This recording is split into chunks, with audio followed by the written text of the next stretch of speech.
Well, it might be a case of too little, too late, but give the Senate E for effort here. They're taking up a measure to force a vote on this measure, but it ain't going to happen. They don't have the votes there. So ironically, on some of the biggest issues affecting our security times, that is this deal with Iran, they will have no effective vote on the matter. We've got Lieutenant Colonel Tony Shaffer with us. And, Colonel, I was thinking of you because we're reminded on this very day that North Korea not only cheated when it made its own agreements with then Bill Clinton and then later President Bush, the early days of Barack Obama, fair and balanced, these guys are when it comes to cheating. That's right. That now they're threatening to rev up that nuclear arsenal because they are ready to go. Now, it could be bluster, but it is a reminder that assurances made by rogue governments aren't really worth the paper they're printed on, right? It's deja vu all over again, to quote a great scholar on this. Absolutely. The 94 framework, which was entered in by the Clinton administration, Neil, was the very same thing. And let's remember, in that agreement, they talked about North Korea giving up its entire nuclear infrastructure. We knew from 92 to 94 that the North Koreans were doing all sorts of things at the highly classified level.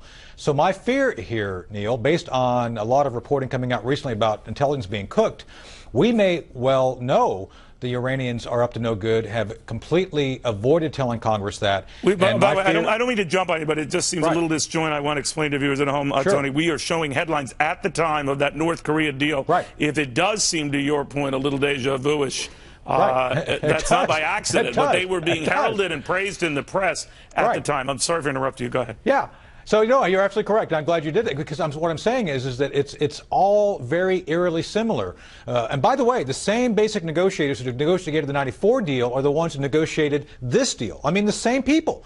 So, to me, it's the definition of insanity, doing the same thing over again and expecting a different result, or maybe not. Now, in this case, Neil, you're talking about $100 billion being thrown into the Iranian coffers immediately. And I'm telling you, we'll soon find out the reason the North Koreans are ramping up is because they're going to be ramping up to help the Iranians skirt around the agreement.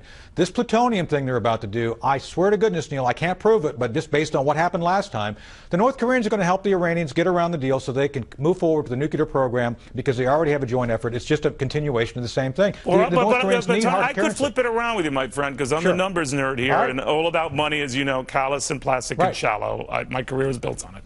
And I think that they could see the money that is being unfrozen for the likes of Iran and saying, hey, we should do the same thing. Threaten we're going to go nuclear, and all of a sudden money comes our way. Yeah, the world caught us before, but we can trick them again.